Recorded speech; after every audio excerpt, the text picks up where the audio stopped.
Soy Alejandro López Briones, director provincial de Fraternidad Muprespa en Murcia. Os doy la bienvenida a todos y a todas a estas jornadas que vamos a celebrar sobre contingencias profesionales, en las que vamos a tratar, en primer lugar, el procedimiento de impugnación de las actas médicas emitidas por los médicos de las mutuas, en las que vamos a ver los sujetos legitimados, los órganos competentes, plazos y los efectos que tiene este procedimiento en cuanto a las prestaciones económicas.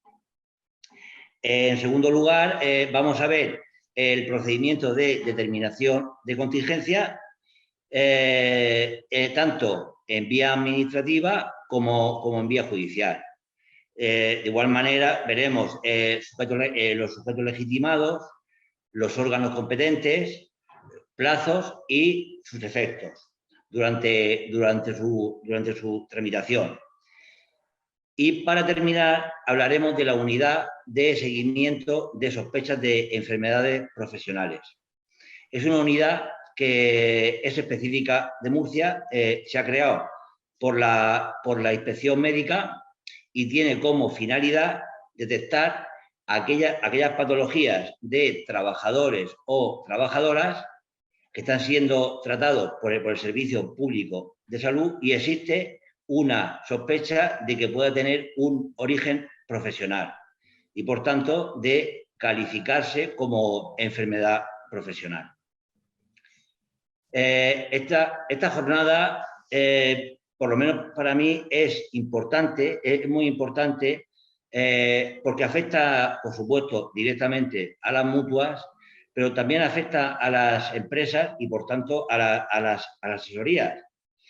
Y para que os hagáis una idea de la dimensión de estos procedimientos, os puedo decir que durante el año 2021,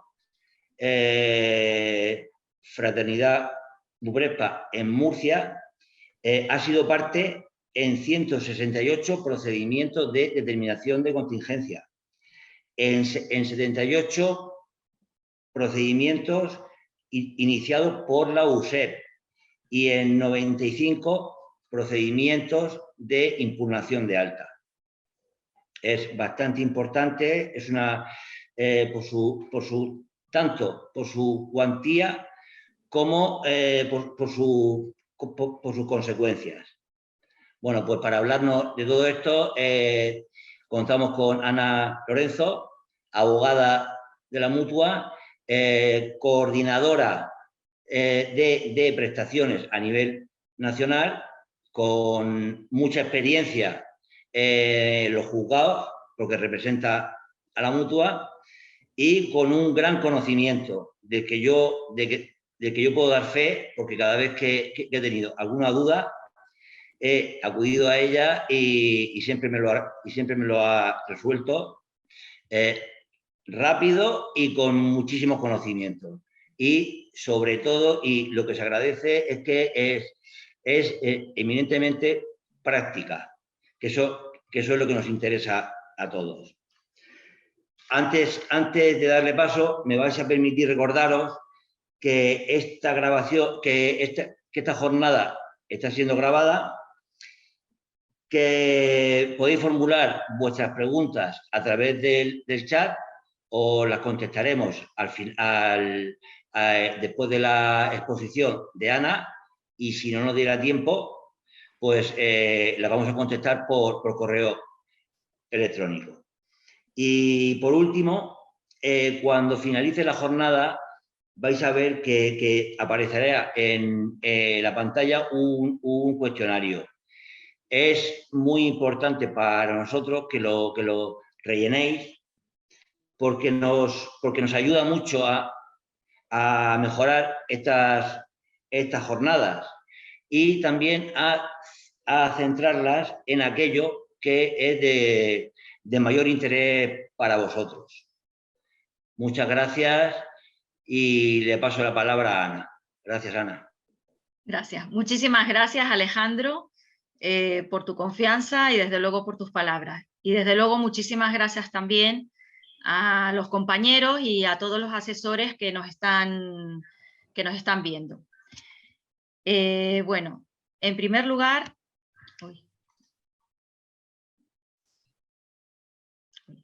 perdón, que ha habido aquí aquí, bueno, estamos compartiendo.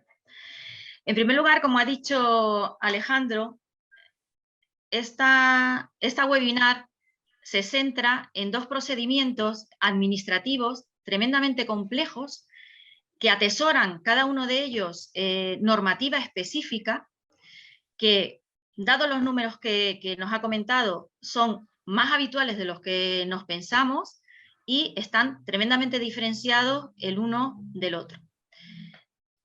Por supuesto que al tener ya esta normativa específica, estos textos legales suponen la columna vertebral y protegen y están bajo su cobijo casi todas las situaciones jurídicas y todas aquellas acciones jurídicas y administrativas que podamos emprender en lo referente a la determinación de contingencia y la impugnación de alta médica, pero ya les tengo que advertir que, como todo en derecho, los procedimientos no están tasados y lacrados, sino que hay veces que se dan situaciones que, por la razón que sean, pues no hay que encajarlos en estos procedimientos porque exceden, digamos, de lo que es la normativa en sentido estricto.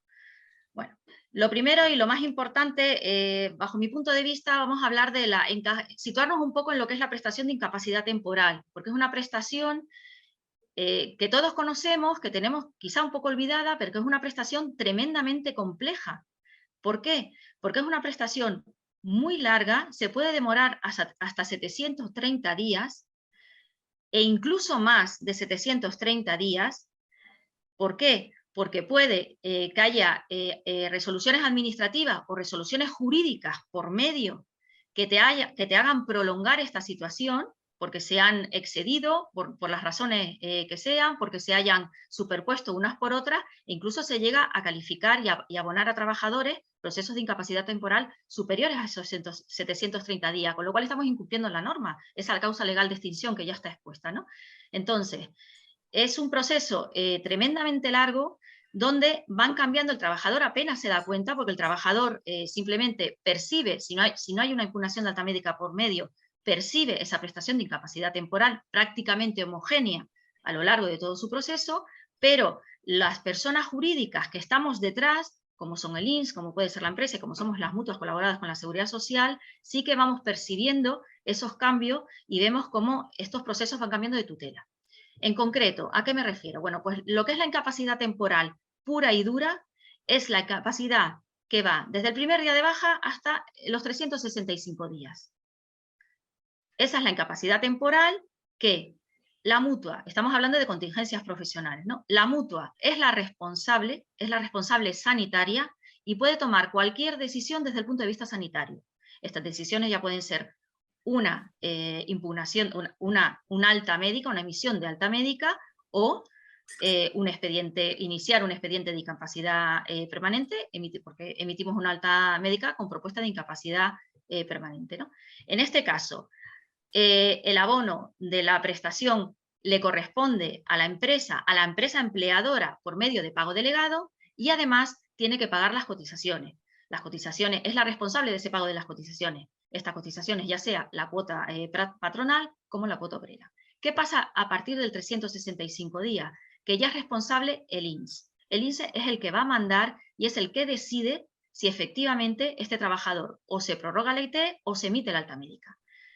La mutua ya no tiene ningún control sobre la decisión final de este expediente. Sigue siendo la responsable de esa prestación sanitaria y, por tanto, si el señor sigue necesitando esa prestación, pues lógicamente se la tiene que prestar. Pero paradójicamente ya no puede emitir alta médica, sin embargo, asume la responsabilidad económica. Es la responsable de ese pago directo de esta prestación y ya la empresa se libera de ese pago de la incapacidad temporal, no así de la cotización. La cotización patronal, la que le responde a ella, tiene que seguirla abonando. Posteriormente a los 545 días, podemos durar hasta 730 días, pero esta duración se divide en dos procesos, digamos, en dos etapas. La primera, hay una demora de calificación como máximo que puede llegar a 3 meses, porque se supone que es lo que va a tardar intuye que va a tardar el INS para calificar el expediente y abrir un expediente administrativo y declararlo afecto o no de una incapacidad permanente. En este caso, por supuesto, es el INS, vamos, si ya asumió la responsabilidad a partir del día 365, pues lógicamente la sigue asumiendo a la hora de decidir cualquier situación por la que vaya el trabajador. El pago directo sigue siendo de la mutua, pero ya ese trabajador se libera, es decir, ya desaparece la relación laboral entre la empresa y el trabajador. No hay cotizaciones. Eso no implica, por supuesto, que sea una situación asimilada al alta, por eso decimos que el trabajador apenas lo percibe, pero de cara a la empresa, pues es un importante cambio, ¿no? Y lo mismo sucede con la demora de calificación. Esto se puede también extender cuando el INS o el equipo de valoración de incapacidades vaya a ver este expediente y vea que ha habido una intervención quirúrgica reciente o se recomiende pues, un tratamiento específico, esté pendiente de una prueba, esté pendiente de una serie de situaciones clínicas que pudieran afectar al expediente clínico, pues está esa facultad que tiene el INS de demorar esa calificación del expediente 700, o sea, 3 meses más, hasta los 730 días, para al final terminar el expediente. En este caso seguimos en lo mismo, sigue sin haber cotización por parte de la empresa y el pago directo le corresponde a la mutua. Bueno, pues esto es lo que respecta a la incapacidad temporal, digamos, es el esquema donde podemos situarnos a este trabajador. En lo que nos afecta a las impugnaciones de alta médica, la determinación de contingencia, aquí he recogido, digamos, la normativa más precisa y la que más afecta a las situaciones que vamos a estas acciones jurídicas o administrativas que vamos a intentar explicar, ¿no? Bueno, he empezado primero por el Real Decreto 1300-1995. ¿Por qué? Porque este Real Decreto es el que atribuye la facultad tanto al INS como al Instituto Social de la Marina, en aquellos trabajadores del mar, para tomar cualquier decisión importante en lo que respecta a la incapacidad temporal. ¿Cuáles son las decisiones importantes? Pues efectivamente, estas demoras de calificación, el saber si realmente esta incapacidad temporal tiene derecho o no a una prestación económica, que saben que a veces se puede suspender, decretar también los periodos de observación de la enfermedad profesional y demás. En definitiva, bueno, aquellas situaciones que marcan efectivamente y que pueden hacer extinguir un proceso de incapacidad temporal. El Real Decreto 1430-2009 es donde expresamente se recogen estos dos procedimientos, el de determinación de contingencia y el de impugnación de alta médica, que sufrieron un gran cambio en el 2014 con el Real Decreto 625. ¿Por qué? Porque lo que hizo este Real Decreto es intentar agilizar los procesos e intentar adaptarse a las situaciones, a las múltiples situaciones que se estaban dando. Lo primero que hace es facilitar la comunicación en cuanto a datos clínicos y que sean infinitamente más fluidos e impulsar esa comunicación por medios telemáticos entre el Servicio Público de Salud, el INS y las mutuas colaboradoras con la Seguridad Social. De manera que el INS siempre va a tener acceso a los datos clínicos que recoja una mutua en sus historias clínicas. No al revés. Nosotros como mutua no podemos acceder ni al Instituto Nacional de Seguridad Social, ni tampoco al Servicio Público de Salud, pero desde luego ellos sí que pueden acceder. Otro gran cambio que supuso esta publicación de este Real Decreto es que se dividió, digamos, la incapacidad temporal, se dividió en 4 grupos. Se parcelaron desde el inferior, se dividieron los grupos por duración, por lo que se prevé, según el diagnóstico, la duración de la incapacidad temporal. El inferior no puede superar los 5 días y el superior excede de 61 días. Afecta sobre todo a reconocimientos médicos, los días que median entre unos y otros para los partes de confirmación y demás, pero lo que nos interesa a nosotros es que estas bajas médicas inferiores a 5 días, que son bastante frecuentes, el médico que emita la baja, tanto del Servicio Público de Salud como de la mutua colaboradora con la de Seguridad Social, puede emitir, según el diagnóstico, parte de baja y alta el mismo día y además con la misma fecha. Es decir, un trabajador que tiene un accidente de tráfico leve y que solo le produce una contractura, una cervicalgia, y que además ese trabajador bueno, pues o sea, desarrolla tareas administrativas, tiene un trabajo sedentario, pues acude a la mutua pues sí, le puede reconocer el accidente de trabajo, pero aún así el médico decir, hoy no vas a trabajar, yo te prescribo reposo, te despido parte de baja y alta el mismo día y al día siguiente pues vas a trabajar normal. Se puede dar el caso que, por supuesto, el trabajador no esté de acuerdo y hacer o sea, tener un parte de baja, un parte de alta al mismo día, incluso una impugnación y iniciar un proceso. Pero esto también puede suceder. Esto puede ser de una fecha del mismo día hasta 5 como máximo. El hecho de que el trabajador en el mismo acto médico se vaya con el parte de baja médica y el parte de alta en la mano, que a lo mejor sea 3, 4 o 5 días después, no impide que, por supuesto, impugne la alta médica y no impide que a fecha de alta médica prevista por el médico exija un reconocimiento médico y la emisión de un informe médico para poderlo llevar al organismo correspondiente que tendrá que dilucidar en el caso de que impugne el alta médica.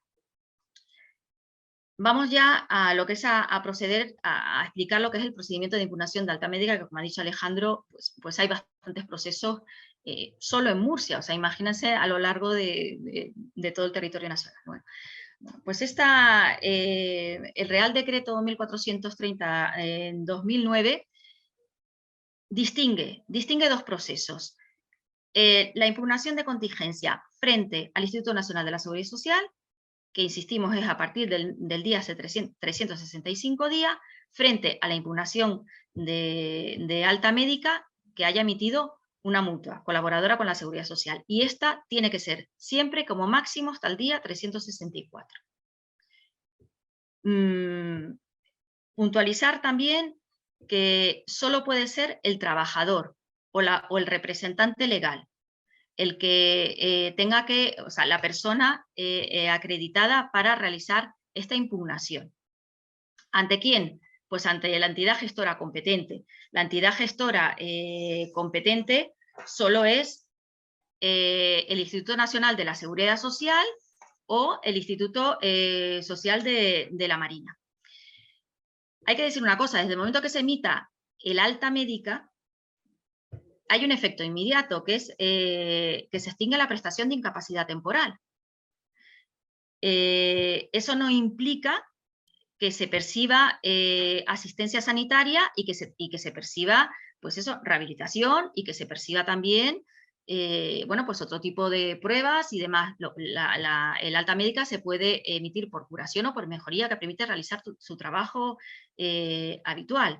Entonces, este proceso de impugnación solo está concebido para contingencias profesionales, altas emitidas por la mutua con anterioridad a los 365 días y altas emitidas por curación o por mejoría, no altas emitidas por la mutua por informe propuesta, porque esto implica que se va a abrir un expediente administrativo y con lo cual esto no tendría ningún tipo de eficacia, ni tampoco para las altas emitidas por incomparecencia, ni por abandono de tratamiento, porque esto, digamos que las faltas por incomparecencia o por abandono, o sea, reconocimiento médico o abandono de tratamiento, es una consecuencia legal a una actitud del trabajador, que se ventila por otros procedimientos, pero no por esto, aunque sean los mismos actores implicados, ¿no? Bueno, pues, ¿qué plazo tiene el trabajador cuando se emite esa alta médica y que quiera impugnar? Bueno, pues tiene un plazo de 10 días hábiles. La manera de hacerlo es tremendamente sencilla. Se puede descargar el trabajador un impreso que están en todas las páginas oficiales, tanto del Instituto Nacional de la Seguridad Social como del Instituto Social de la Marina, y ahí pues rellena y pone los datos que considere pertinentes. Eso sí, debe acompañarse de toda la documentación médica, eso lo dice la ley, porque aparentemente el INS bueno, pues no va a ser el impulsor, ¿no? Y como bueno, somos las personas son las propias interesadas en que se les dé la razón, pues lógicamente tendrán que armarse de pruebas para intentar que se falle a su favor, ¿no? Incluso prevé el INS que se acompañe al impreso oficial el resguardo de haber pedido a la mutua, el comprobante, digamos, de haber pedido a la mutua esa documentación clínica que se considera básica. Como he dicho, el efecto inmediato es la suspensión del de la prestación económica, ¿no? ¿Qué obligación tiene el trabajador? Pues de comunicarlo a la empresa. De comunicarlo a la empresa porque si con el alta médica se suspende la prestación de incapacidad temporal, con el impulso con esa apertura de este procedimiento de impugnación de alta médica, pues la empresa tiene la obligación de seguir pagando la prestación de incapacidad temporal en pago delegado, sin perjuicio de que luego, si se ratifica la alta médica, se tenga que devolver la prestación porque se considera prestación indebida. E incluso para esta empresa empleadora tendría hasta que devolver las deducciones. Por eso, el trabajador tiene que comunicarlo a la empresa, porque va a tener consecuencias también para la empleadora.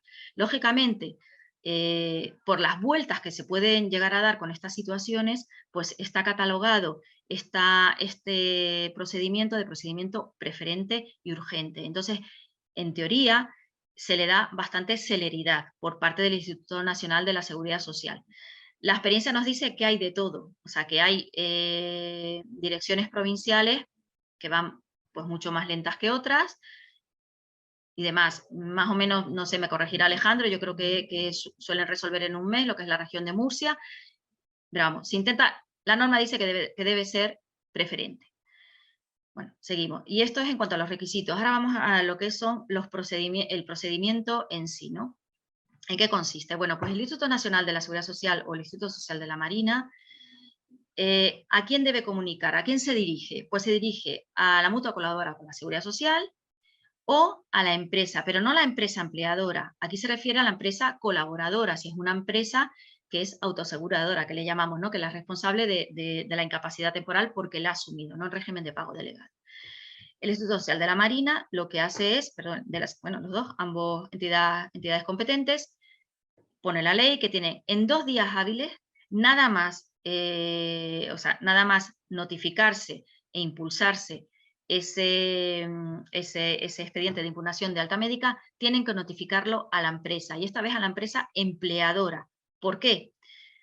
Porque el trabajador no solo puede impugnar el alta médica, sino que también, sin solución de continuidad o mediando muy pocos días, acude al Servicio Público de Salud y el Servicio Público de Salud le emite un parte de baja médica derivado de contingencia común.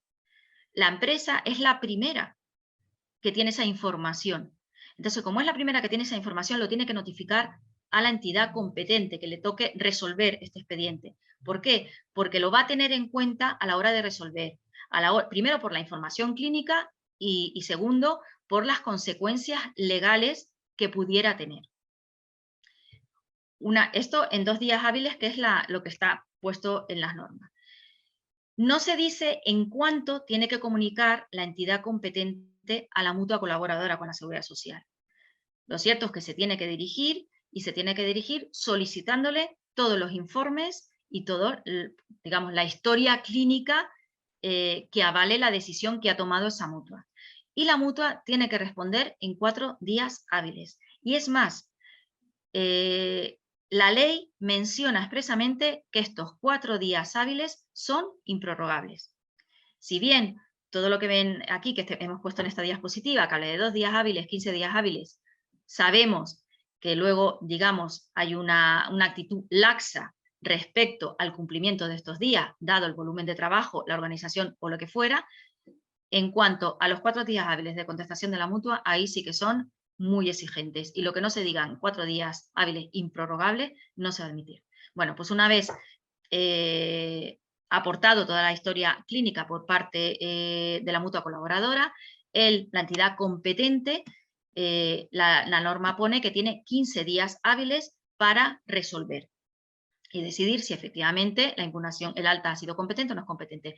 Tiene que darle siempre traslado al EBI, a ese equipo de valoración de incapacidades, que va a emitir un informe que va, bueno, pues va a condicionar lógicamente la resolución. El informe es preceptivo, pero sin embargo la decisión de la dirección del director provincial no tiene por qué coincidir con el dictamen del EBI, ¿no? Bueno, pues una vez que se produce esa resolución administrativa, la ley lo que dice es que se tiene que pronunciar en varios términos. Primero, que hay varias opciones, ¿no? Primero, puede que confirme el alta médica. y que diga que efectivamente el alta médica que emitió la mutua colaboradora es coherente. Pues automáticamente se inicia, digamos, el proceso de prestaciones indebidas, de ese reintegro de esa incapacidad temporal que se ha devengado durante el proceso de resolución.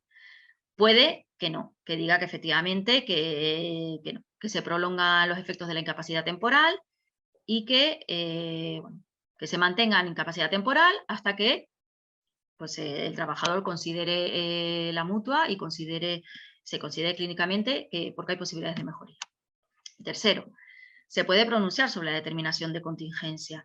Lo pone la ley expresamente así. ¿A qué se refiere? Lo que decíamos anteriormente de la empresa empleadora, conocedora de otros procesos de incapacidad temporal que pudieran estar vinculados por ser enfermedades o bien intercurrentes o porque se trate efectivamente del mismo diagnóstico y se hayan, digamos, ha sido un mecanismo que solvente al trabajador mientras se tramitaba ese proceso, ¿no? Que lo solvente económicamente, ¿no? Pues entonces, el INS o el Instituto Social de la Marina tiene, si tiene esa información, tiene la obligación de,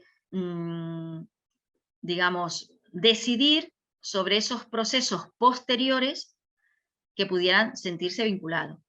Desde luego, si es evidente, lo que hace es incluirlo. Si no, pues, o no tiene conocimiento, pues a lo mejor no lo incluye. Y lo que decíamos antes, hay veces que se queda como un poco en el aire, ¿no? Depende del tiempo que medie entre uno y otro, ¿no? Pero en teoría tendría que tener esa información y tendría que pronunciarse expresamente sobre ello. Puede que diga que efectivamente está de alta y que cambie la fecha y efectos del alta médica. Esto nos sucede en algunas direcciones provinciales, por ejemplo, cuando tienen una demora considerable. Entonces, siendo conscientes de que el trabajador tiene que incorporarse al trabajo y se extingue la prestación de incapacidad temporal, porque así lo dice la ley, a la fecha de alta médica que se diga, pues lo que se hace es, pues efectivamente, el alta médica está bien dada, pero nosotros la vamos a extender una semana o 2 semanas más para así, bueno, pues no perjudicar al trabajador. Y una de las cosas también que agilizan estos procesos, bueno, pues que esta resolución equivale a resolución a reclamación previa. No hace falta interponer una reclamación previa por si el trabajador no está de acuerdo y puede ir a interponer una demanda y abre la vía directa judicial. Cuando se abre la vía directa judicial, en los expedientes de impugnación de alta médica, tienen, dentro de la ley reguladora de la jurisdicción social, también tiene una regulación específica al respecto. O sea, se basa prácticamente, a ver, todos los procesos de seguridad social son prácticamente iguales en lo referente a la forma, pero esto tienen algunas singularidades, ¿no? En primer lugar, el plazo para interponer la demanda. Lo normal es que de reclamación previa a demanda me dé un plazo de 30 días. En impugnación de alta médica no. En impugnación de alta médica, 20 días hábiles. 20 días hábiles desde, y aquí es muy laxa la ley reguladora, ¿no? Dice, o desde que adquiera plenos efectos de la alta médica, que es decir, la fecha que se contemple en la resolución, o te admito que me empiezas a contar el plazo desde la fecha de notificación. ¿Por qué? Porque efectivamente puede pasar más de 20 días.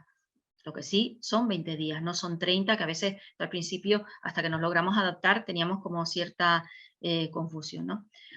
Otra singularidad importante, el litisconsorcio pasivo. En los temas de seguridad social tiene que ir la empresa, tiene que ir el INS, tienen que ir muchísimos personas jurídicas, ¿no? Muchísimos organismos. ¿Eso qué hace? Demora, suspensiones, malas citaciones y demás. Pues no, solo las personas responsables. Aunque el alta lo haya dado el INS, cuando hay una impugnación de alta médica, solo media la mutua y el trabajador. Solo la persona responsable del pago y la persona interesada, la persona legítima, que tiene legitimidad para impulsar esa acción jurídica, ¿no? También, por supuesto, se le da el carácter de urgente y se le pone, está investido de una tramitación preferente, porque desde el momento que se reciba esa demanda, tenemos solo un plazo de 5 días para celebrar la vista. Y además no se pueden acumular acciones. ¿Qué quiere decir esto?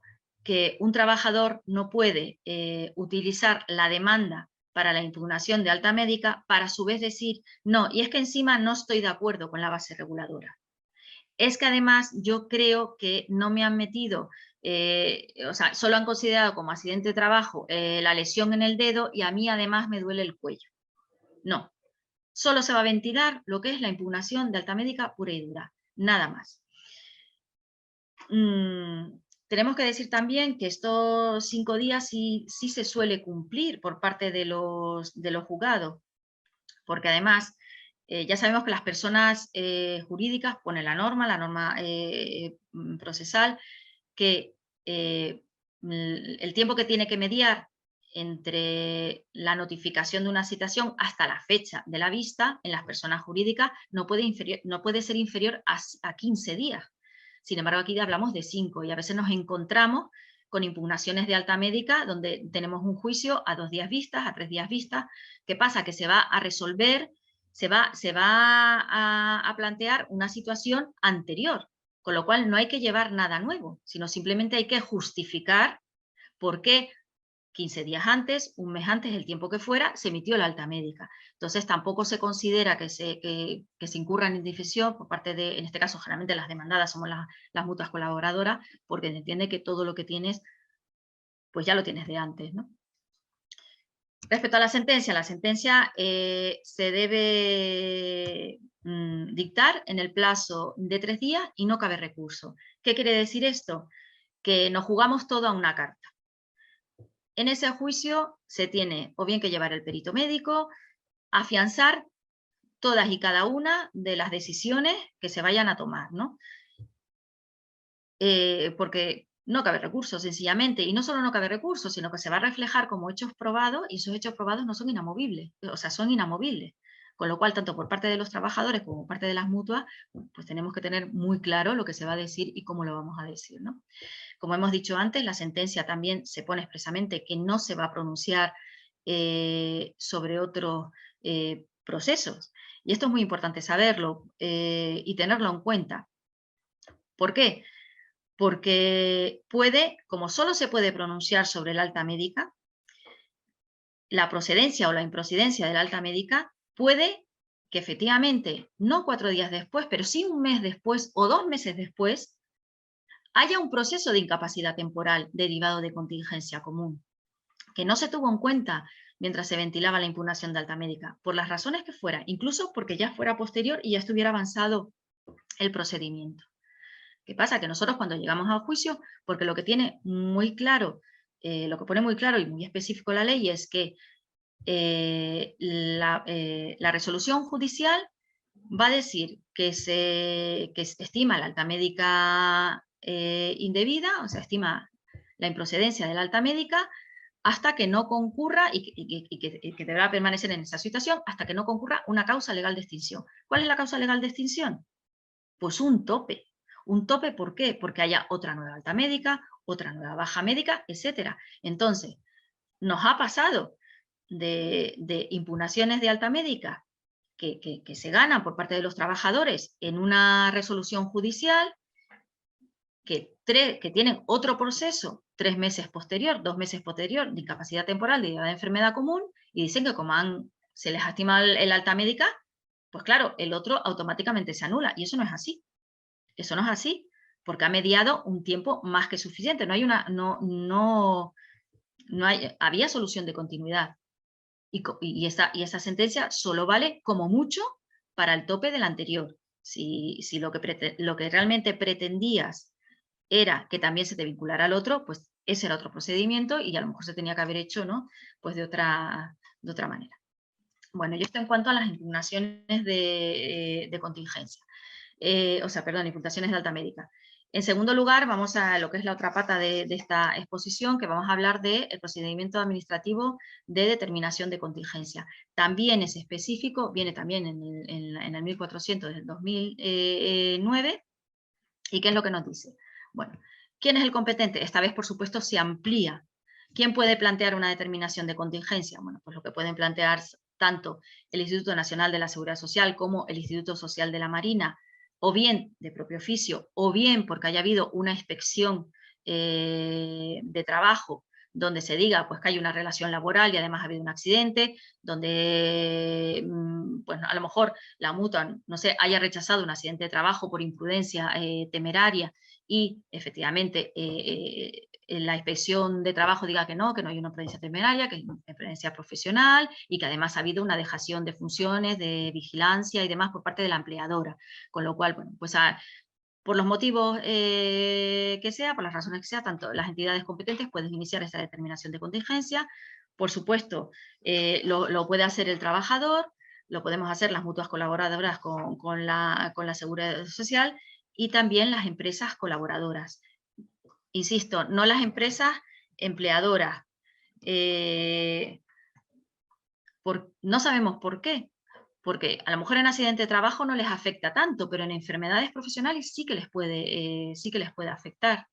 Y de hecho, no sé, en algunas está documentado, ¿no?, la ausencia de responsabilidad en lo que es respecto a la enfermedad profesional, pero no están legitimadas por ley para impulsar esa acción administrativa y posterior judicial para, en caso de que se haya decidido que es una enfermedad profesional, para decir que no. Que en todo caso es accidente de trabajo o contingencia común, ¿no? ¿Dónde se hace? Bueno, pues igual, en el Instituto se impulsa, en el Instituto Nacional de la Seguridad Social o ante el Instituto Social de la Marina. ¿Cuándo se puede hacer? Desde el momento que emitas un parte de baja médica. Desde el momento que emitas un parte de baja médica, cualquier persona de las legitimadas para impulsarlo, desde luego puede instar ese expediente de determinación de contingencia. ¿Hasta cuándo? Que es la pregunta. Bueno, pues el hasta cuándo aquí entra en juego la Ley General de la Seguridad Social, el artículo 53, donde hablamos de la prescripción. ¿Cuándo prescribe el hecho de impulsar una ADECO? Pues a los 5 años del parte de alta médica. A partir de los 5 años ya no se puede iniciar una ADECO por ninguna de las partes, salvo por supuesto que esa prescripción se haya visto interrumpida por una resolución judicial o por cualquier tal. Pero en principio juega la prescripción del artículo 53. ¿Cómo? Pues muy sencillo, como igual que el anterior, están los impresos oficiales que se descargan de las páginas, o sea, de las páginas web de las entidades, y también, por supuesto, hay que emitir o sea, hay que aportar toda la documentación posible. En cuanto a los efectos, pues no hay efectos hasta la resolución. Quiere decir, no se suspende, al igual que el otro, que sí que se suspende lo que es la prestación, lo que es la extinción de la prestación de la incapacidad temporal. Aquí, desde luego, no hay ningún efecto de ese tipo, ¿no? El procedimiento, bueno, pues el INS se dirige como dijimos, a la mutua colaboradora de la Seguridad Social o al Servicio Público de Salud o a la empresa colaboradora. ¿Cuánto tiene para hacerlo? 4 días hábiles. En 4 días hábiles se tiene que dirigir a estas personas jurídicas, digamos, y estas personas jurídicas en estos 4 días hábiles tienen la obligación de presentar todas las alegaciones que fundamenten la decisión de por qué se considera, bueno, pues, esa determinación de contingencia, por qué no se está de acuerdo, si la ha impulsado el trabajador y demás, ¿no? 4 días hábiles que también son improrrogables. Aquí no se dice expresamente, pero también son improrrogables. O sea, la experiencia nos dice que no se va a admitir un aplazamiento de plazo como se ha admitido en otras ocasiones, ¿no?, en unas alegaciones normales. Y si bien a las personas jurídicas implicadas la contestación a esa comunicación, a esa primera comunicación del INS, solo se le da 4 días hábiles, para el trabajador, cuando los impulsores son, por ejemplo, una mutua colaboradora con la Seguridad Social, sí que le da mayor margen. Esto tiene lógica, porque el trabajador no tiene esa documentación, lógicamente, a lo mejor la tendrá que pedir o la querrá, bueno, digamos, engrosar un poco más y fundamentarla un poco más. Entonces sí que se le da 10 días hábiles, 10 días, o sea, 6 días más de margen para tramitar, para contestar a ese INS y sostener, bueno, pues la consideración que considera, la calificación que considere, ¿no? Igualmente tiene 15 días hábiles para resolver, y también se exige el informe preceptivo de Levy. Cuestión distinta es que se le haga caso. Normalmente, cuando Levy dice, o sea, alguna vez sí nos hemos encontrado diferencias, ¿no? Pero normalmente siempre se hace caso.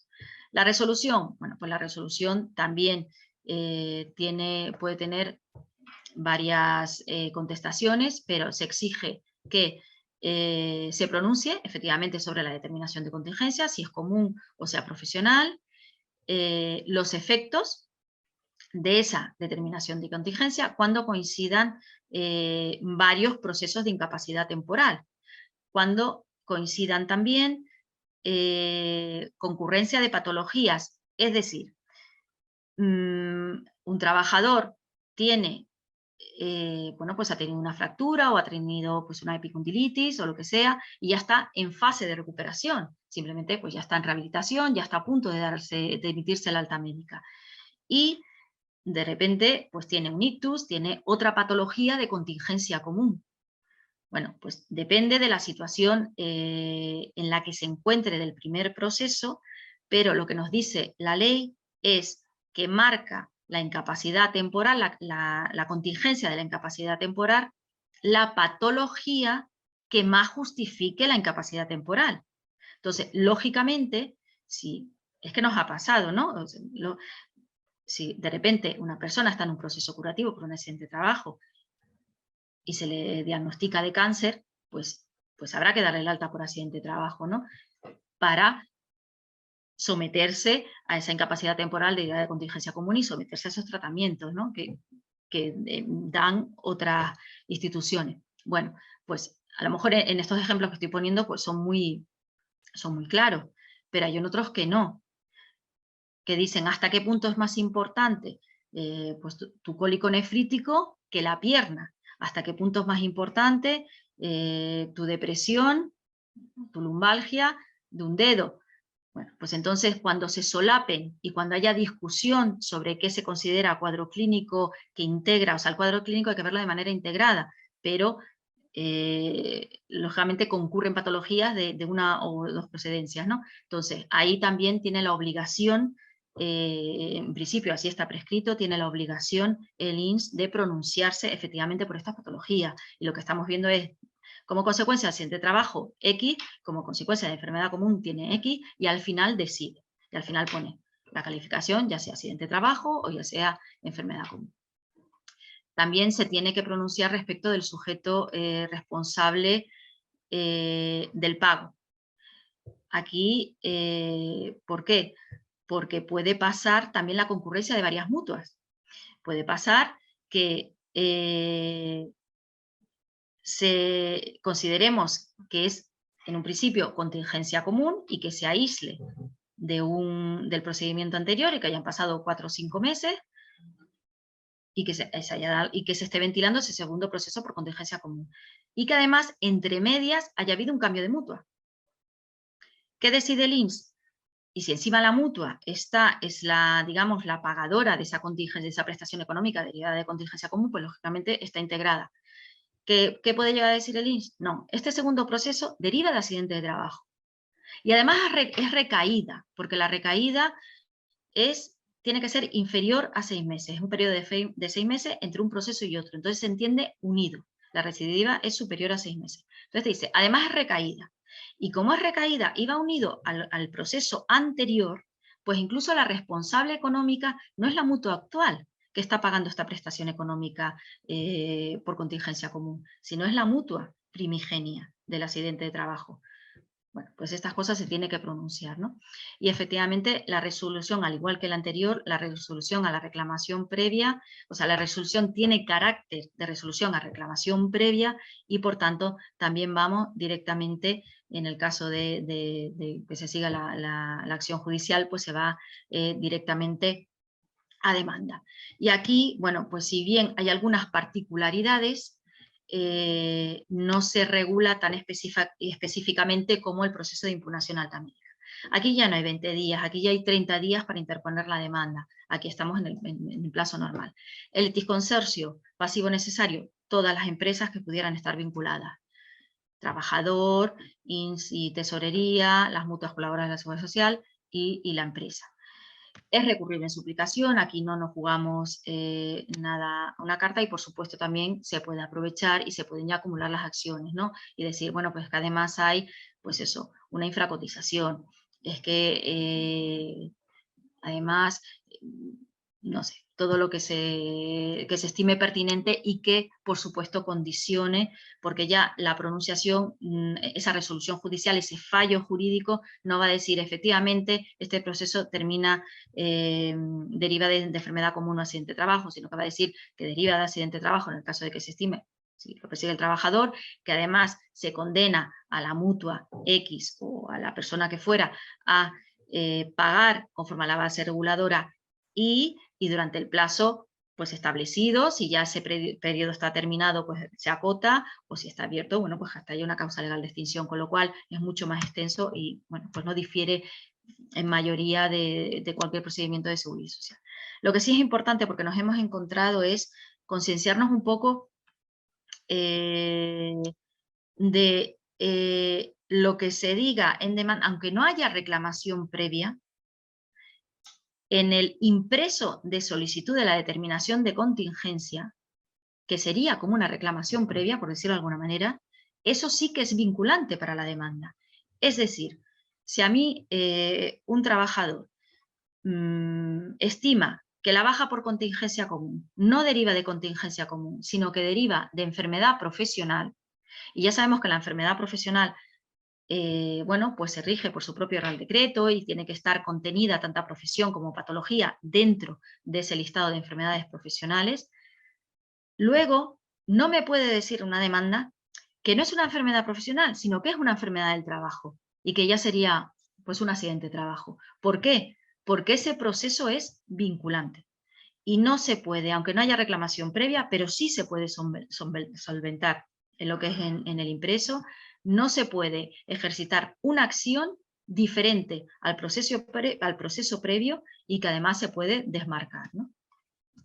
Y bueno, y esto es lo que respecta a la determinación de contingencia. Y luego, como les ha dicho Alejandro, en lo que tenemos en Murcia, tenemos, que depende de la Consejería de Salud, una división que se llama Unidad de Sospecha de Enfermedades Profesionales, que es, bueno, pues un trámite que se aparta un poco de la determinación de contingencia, específico solo para enfermedades profesionales y que agiliza, digamos, agiliza lo que es la información inicial necesaria a la hora de tomar una decisión. ¿Cómo se pone en marcha? Esto no quita que la mutua, si por ejemplo nos viene una epicondilitis con una cajera, la mutua no puede emitir una baja por enfermedad profesional. O sea, la USEP es solo para las determinaciones de contingencia cuando la matriz es una incapacidad temporal derivada de contingencia común. Nada más. Y es el MAP el que se dirige, el médico de atención primaria, el que se dirige en primera instancia a esa, cuando considera que efectivamente puede ser esto derivado de enfermedad común, es el que se dirige a esa unidad de sospecha de enfermedades, de seguimiento de sospecha de enfermedades profesionales. ¿Qué hace la USEP? Bueno, pues evalúa las consideraciones del médico de atención primaria y puede decidir que no inicia ningún tipo de procedimiento porque no considera que estemos ante una enfermedad profesional. Y ahí pues se finaliza. ¿Qué puede suceder? Que es lo más común, digamos, lo más frecuente, que la USEP se dirija a la mutua colaboradora de la Seguridad Social. Y se dirige a la mutua colaboradora de la Seguridad Social para pedirle información. La mutua lo que hace es recabar esa información. Hay dos tipos de información evidentemente básica. Una, la empresa. Se manda un técnico de prevención o se le pide todos los informes que haya de prevención respecto del puesto del trabajo del trabajador. Esa incidencia laboral, pues no, depende de lo que sea, ¿no? Pero evidentemente si es una hipacusia, pues habría que evaluar el sonido, si es fatiga musculoesquelética, pues habrá que ver la frecuencia, los años, la antigüedad, bueno, todos los datos que tenga el trabajador, ¿no? Que pueda proporcionar la empresa respecto de su puesto de trabajo para ver si efectivamente ese ambiente nocivo, ese ambiente perjudicial que pudiera estar engendrando esa enfermedad profesional. Y por otro lado, lógicamente hay que reconocer al trabajador. Hay que reconocer al trabajador y ver efectivamente qué patología tiene. Porque se nos puede dar el caso de que posiblemente, bueno, pues haya un tipo de alergia, considere que, pues, que el ambiente pulvígeno o lo que sea que se da en ese entorno laboral le afecta. Pero luego tendremos nosotros que examinar y tendremos que mirar si efectivamente este trabajador tiene ese tipo de alergia, ¿no? Y tiene ese tipo de alergia a ese producto que se da. O por el contrario, hay trabajadores, ¿no? Hay personas que, bueno, que desarrollan alergia y que no tienen nada que ver con el ambiente laboral, que de hecho a lo mejor están de baja. Existe en lo que es la enfermedad profesional, existe lo que es el periodo de observación, que son 6 meses y se puede prorrogar otros 6 meses más. A veces no se explica que un trabajador en 6 meses, fuera de ese ambiente, pues no mejore. Y a lo mejor no mejora porque no es el ambiente a lo mejor lo que le produce, sino son, bueno, pues cualquier circunstancias orgánicas o lo que fuera que hace que efectivamente que no tenga una enfermedad profesional, sino que tenga, pues, otro tipo de patología, ¿no? Entonces, con esta información que tiene que recabar la mutua, se resuelve el expediente. Y puede haber dos cosas: que la mutua efectivamente objetive que es una enfermedad profesional. Bueno, pues hay un trabajo repetitivo, un trabajo donde hay una flexo-extensión de muñeca y tenemos un síndrome del túnel carpiano. Bueno, pues esto es una enfermedad profesional. La mutua ya estima que es una enfermedad profesional, no puede decidirlo ya de por sí porque no puede pronunciarse sobre un cambio de contingencia, no tiene esa atribución, pero lo que hace es ir al Instituto Nacional de la Seguridad Social o al Instituto Social de la Marina e impulsa una ADECO. Lógicamente, con esa connivencia de esa mutua, pues esa ADECO se resuelve bueno, pues, con bastante ligereza, ¿no? O puede que efectivamente diga que no es una enfermedad profesional. Ambas cosas, pues, hay que comunicarlas a la USEP. Entonces, cuando decide que no es enfermedad profesional, pues la propia USEP, pues ya digamos que tiene la piedra sobre su tejado, entonces ya la USEP pues decide, efectivamente se aquieta y dado los estudios que ha aportado la mutua, pues no seguimos adelante, o no está de acuerdo con la mutua y se inicia una determinación de contingencia. Bueno, pues esto es básicamente lo que les quería comentar en cuanto al, bueno, era lo que estaba previsto que hablásemos. Y ya hemos terminado, así que muchísimas gracias por la atención y espero que les haya servido de ayuda. Muchas gracias, Ana. Bueno, yo creo que me has dejado en buen lugar. Había dicho que tiene un gran conocimiento y eminentemente práctico, y efectivamente así ha sido. Así que otra vez muchas gracias, enhorabuena por tu exposición. Y pasamos al turno de preguntas. Nos han planteado un caso de un trabajador con múltiples patologías. Una de ellas, vamos a suponer el hombro, hay una determinación de contingencia y se califica como accidente laboral. La mutua le da la baja y el trabajador comienza la baja y supera el año. Como hemos comentado antes, a partir del año el único órgano competente para decidir qué hacer con ese proceso es el INS.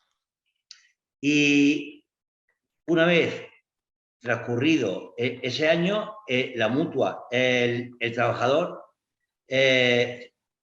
se cura de esa patología de origen laboral. ¿En qué, cómo se resuelve esa situación? Pues con encaje de bolillos. ¿Por qué? Sí. Porque aquí tenemos dos cosas. Se superponen procesos y tenemos un límite muy grande, que es que la mutua no puede emitir una alta médica superado los 364 días.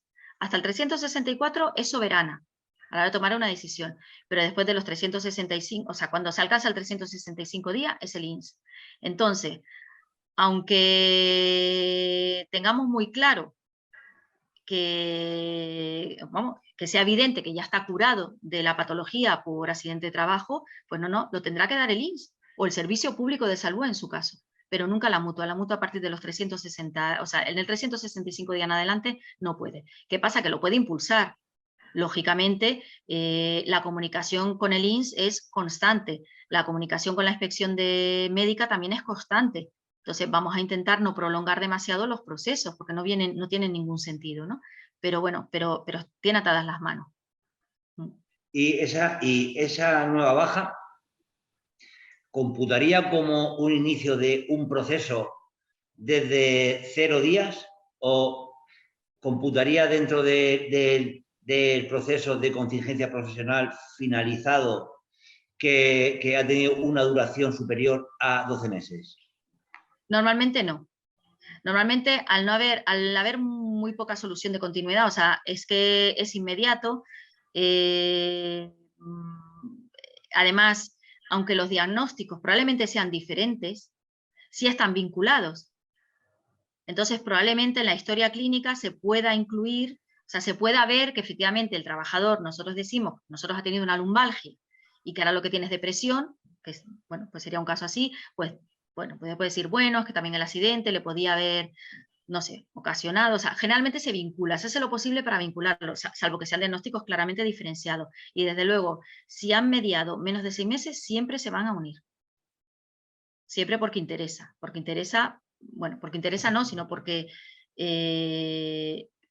se persigue unificar los procesos de IT y no tener múltiples procesos de IT sobre patologías que están vinculadas, relacionadas, cronológicamente, topográficamente, lo que fuera.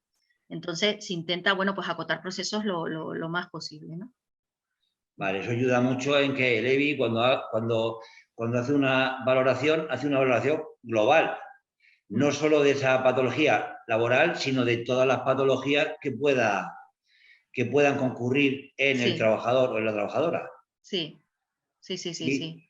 De hecho, eso se exige en ley, evaluación íntegra del daño, o sea, reparación íntegra del daño, perdón, cuadro clínico integrado, o sea, donde incluso, bueno, aunque sea cosas de nacimiento, sí que lo vemos, es decir, pues este señor a lo mejor tenía una paresia de uno de los miembros congénita, pues se pone paresia de enfermedad común, de trato congénita. Con el accidente de trabajo ha tenido X y ahora con enfermedad común tiene tal. Siempre se recoge. Levi, la verdad que en eso bueno, se procura recoger y si no en el informe médico de síntesis. Cuestión distinta luego es el resultado.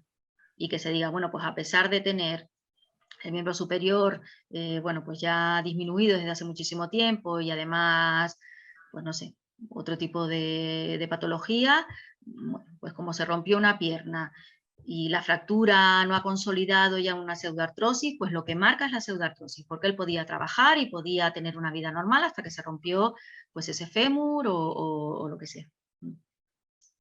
Muy bien. Gracias, Ana.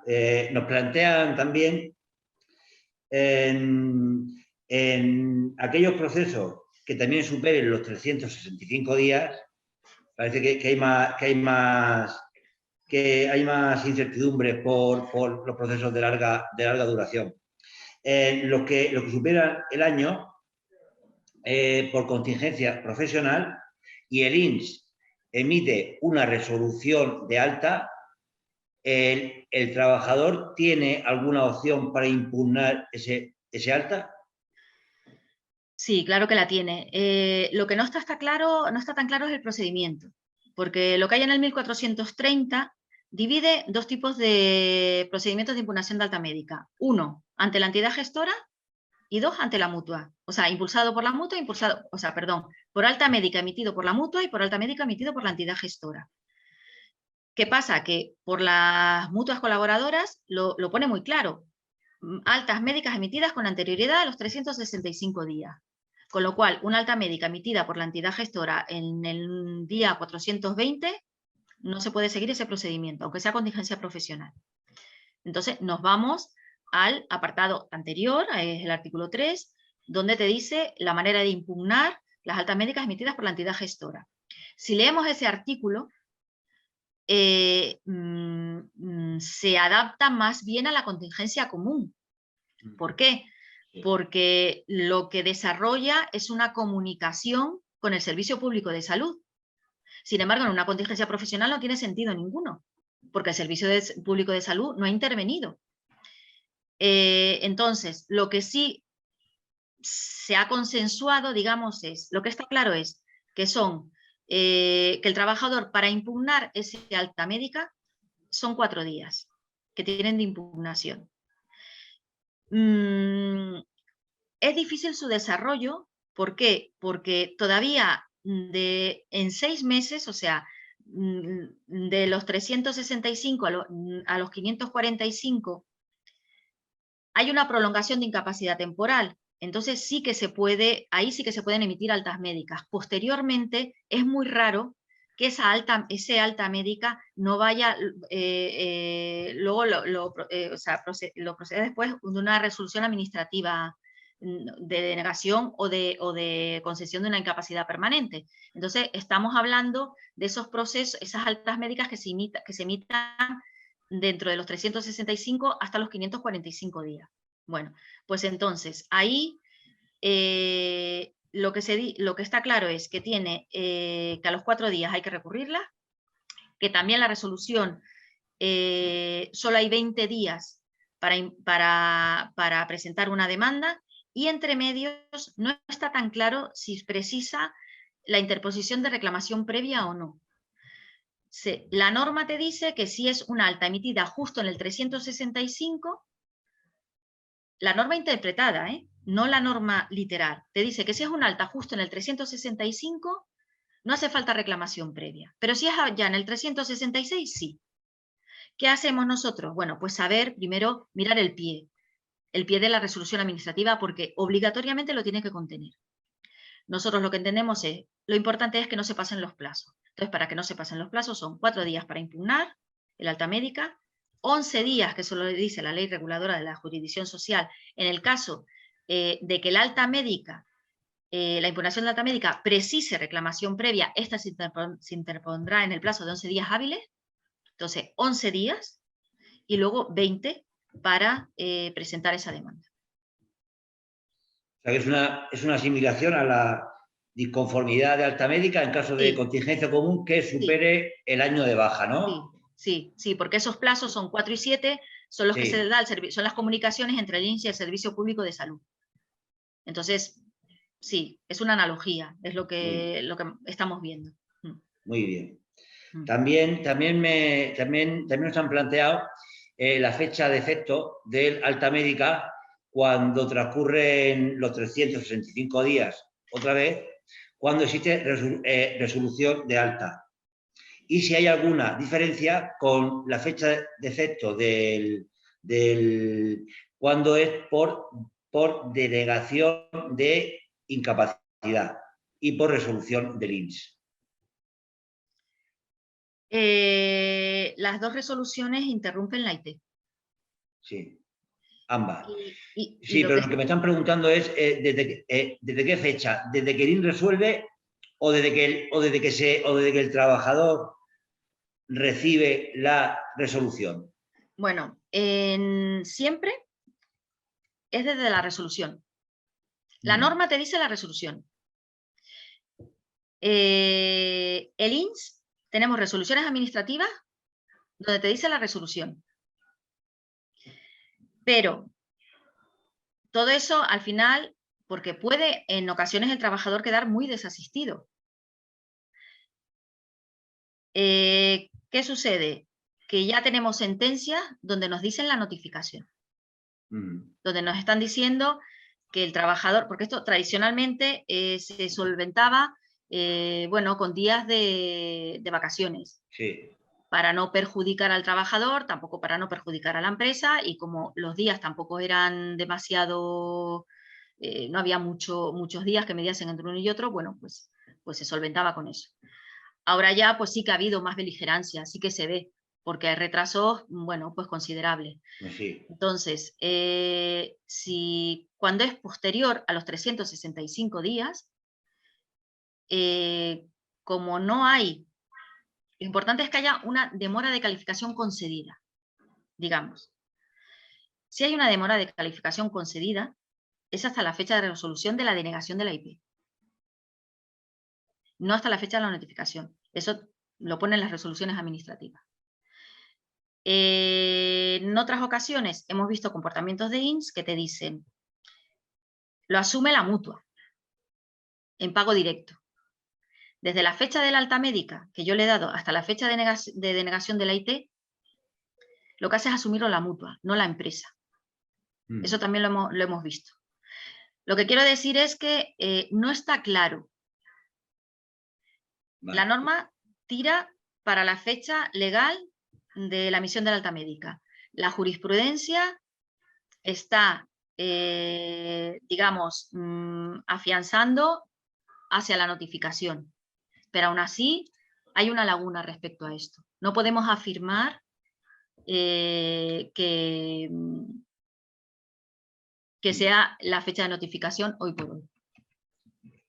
Sí, porque si no se ponen de acuerdo ni siquiera entre la administración, entre el órgano administrativo y el judicial, pues sí. Nosotros menos todavía. Sí. Muy bien, pues no tenemos más preguntas. Como hemos podido ver, convivimos con la incapacidad temporal porque es una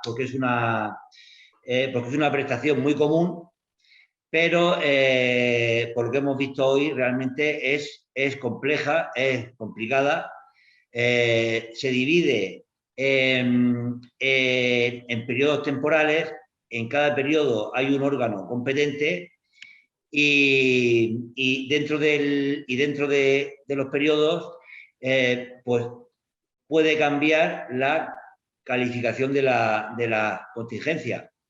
Entonces son procesos vivos, la incapacidad temporal vive muchas vicisitudes durante su etapa, y lo que pasa es que como es tan común, sea por incapacidad, por contingencia común o por enfermedad o por contingencia profesional, es una prestación común, y como vivimos con ella todos los días, no nos damos cuenta de lo complicado que es. Y bueno, pues con tu intervención, Ana, yo creo que se nos han aclarado aspectos importantes, así que muchas gracias. A ti. Gracias a ustedes. Y si no hay ninguna pregunta más, pues damos por finalizado esta jornada sobre determinación de contingencia y sobre revisión de alta médica. Solo os pido que ya nos ha aparecido el cuestionario, que por favor lo rellenéis. Muchas gracias a todos y hasta la próxima jornada. Adiós. Hasta luego. Gracias.